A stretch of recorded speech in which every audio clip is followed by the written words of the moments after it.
LibreOffice calc मधील linking वरील spoken tutorial मध्ये आपले स्वागत। या ट्युटोरियल मध्ये आपण कॅल्क मध्ये इतर शीट्सचा उल्लेख करणे, कॅल्क मध्ये हायपरलिंक चा उपयोग करणे शिकूया। येथे आपण ऑपरेटिंग सिस्टम स्वरूपात उबुंटू लिनक्स वर्जन 1004 आणि 334 लिब्रिऑफिस सूट वर्जन वापरणार आहोत। जर तुम्ही दोन्ही स्प्रेडशीट सेव्ह केली असेल तर लिब्रिऑफिस कॅल्क तुम्हाला इतर शीट्सच्या सेलवरून सध्याच्या शीट्सच्या सेलमध्ये इतर स्प्रेडशीट वरून एक सेल रेफरन्स करण्याची परवानगी देते। चला पर्सनल फायनान्स ट्रॅकर.ods उघडूया। आपल्या फाईलची शीट 1 पर्सनल फायनान्स ट्रॅकर साठी स्प्रेडशीट समाविष्ट करते। मी कॉलम्स स्पेंट आणि रिसीव्ड मध्ये काही संख्या समाविष्ट केल्या आहेत। आता अनुक्रमे कॉस्ट आणि स्पेंट घटकाखालील एकूण बेरीज शोधू। C9 सेल वर क्लिक करा आणि formula is equal to some कंसाच्या आत C3 कोलन C7 टाइप करा।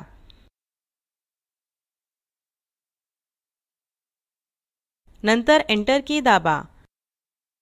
D9 सेल वर क्लिक करा आणि तोच फॉर्म्युला वापरून बेरीज शोधा।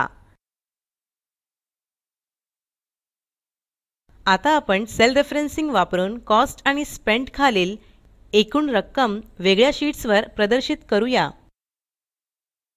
शीट 2 टॅब वर क्लिक करूया। हे नवीन शीट उघडेल। आता A1 सेल वर क्लिक करा आणि त्या आत कॉम्पोनेंट शीर्षक टाइप करा। B1 सेल वर क्लिक करा आणि त्या आत बॅलन्स शीर्षक टाइप करा। आता शीर्षकाखाली घटकांची नावे प्रविष्ट करा। A3 सेल वर क्लिक करा आणि कॉस्ट्स टाइप करून एंटर दाबा। कॉस्ट खाली A4 सेल मध्ये पुढचा घटक स्पेंट प्रविष्ट करा। आता रिकाम्या सेल B3 वर क्लिक करा। शीर्षक कॉस्ट आणि स्पेंट खाली सेल्स B3 आणि B4 जवळ एकूण रक्कम असेल, ज्याची आपण शीट 1 मध्ये गणना केली होती। हे रेफरेन्सिंग द्वारे करूया। सेल B3 मध्ये सेल रेफरन्स बनविण्यासाठी इनपुट लाईनच्या पुढे इक्वल टू चिन्हावर क्लिक करा। आता शीट टॅब वरील शीट 1 क्लिक करा। या शीट मध्ये आपण सेल C9 वर क्लिक करूया, जी कॉस्ट्स कॉलम खाली बेरीज समाविष्ट करते। लक्ष द्या, इनपुट लाईन मध्ये शीट 1 डॉट C9 स्टेटमेंट प्रदर्शित झाले आहे। आता इनपुट लाईन पुढील चेक मार्क वर क्लिक करा। लक्ष द्या की शीट 1 टॅब मध्ये कॉस्ट्स खाली डेटाची एकूण बेरीज आपोआप शीट 2 टॅब मधील B3 सेल मध्ये प्रविष्ट झाली आहे। याप्रमाणे रेफरेन्सिंग द्वारे तुम्ही इतर घटकांची एकूण बेरीज प्रविष्ट करू शकता। जर येथे खूप डेटा कंटेंट सोबत अनेक शीट्स असतील तर डेटा संक्षिप्तपणे प्रस्तुत करण्यासाठी रेफरेन्सिंग उपयुक्त ठरू शकते। आता कॅल्क शीट मध्ये हायपरलिंक निर्माण करणे शिकूया। तुम्ही हायपरलिंकचा वापर स्प्रेडशीटच्या आतमध्ये वेगळ्या स्थानासाठी, इतर फाइल्स किंवा वेबसाईटसाठीही करू शकता। पर्सनल फायनान्स ट्रॅकर.ods मध्ये personal finance tracker is in sheet 1 मध्ये आहे आणि बाकीचे कंटेंट शीट 2 मध्ये आहे। समजा आपल्यास शीट 1 वरून शीट 2 मध्ये जायचे असल्यास प्रथम शीट 1 टॅब वर क्लिक करा। येथे B14 सेल वर क्लिक करा आणि शीट 2 प्रविष्ट करा। तुम्ही पाहू शकता की इनपुट लाईन वर शीट 2 नाव प्रदर्शित झाले आहे। आता इनपुट लाईन मधील टेक्स्ट शीट 2 निवडा। टेक्स्ट निवडल्यानंतर टूलबार मधील हायपरलिंक आयकॉन वर क्लिक करा। हायपरलिंक डायलॉग बॉक्स दिसेल। डाव्या बाजूवरील डॉक्युमेंट पर्याय निवडूया। डायलॉग बॉक्स मधील टार्गेट इन डॉक्युमेंट आयकॉनवर क्लिक करा. एक नवीन target in document dialog box दिसेल. आता शीट पर्यायापुढील प्लस चिन्हावर क्लिक करा.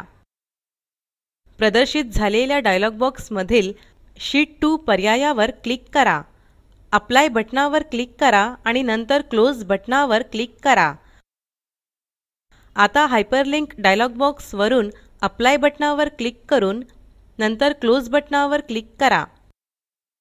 सेलमध्ये शीट 2 टेक्स्टच्या समोर सह चिन्हांकित शीट 1 टॅब प्रदर्शित होते. जेव्हा आपण शीट 2 टेक्स्टवर क्लिक करू तर हे आपणास थेट त्या शीटवर घेऊन जाईल जेथे आपण कॉस्ट साठी रक्कम प्रविष्ट केली होती. आपण हायपरलिंक निर्माण केली आहे. हायपरलिंक काढून टाकण्यास प्रथम हायपरलिंक्ड टेक्स्ट शीट 2 निवडा. आता राईट क्लिक करा आणि कॉन्टेक्स्ट मेन्यू वरून डिफॉल्ट फॉर्मॅटिंग पर्यायावर क्लिक करा. टेक्स्ट आता हायपरलिंक्ड नाही. हे डॉक्युमेंट्स टेक्स्ट मधील एका साध्या टेक्स्ट प्रमाणे आहे. या बदलास अंडू करूया.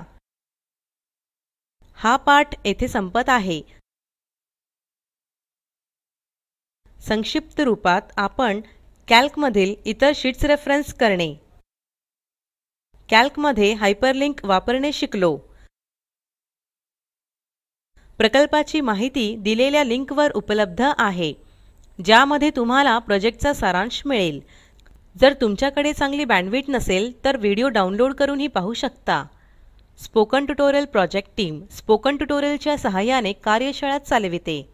परीक्षा उत्तीर्ण होणाऱ्या विद्यार्थ्यांना प्रमाणपत्रही दिले जाते. अधिक माहितीसाठी कृपया contact@spoken-tutorial.org वर लिहा.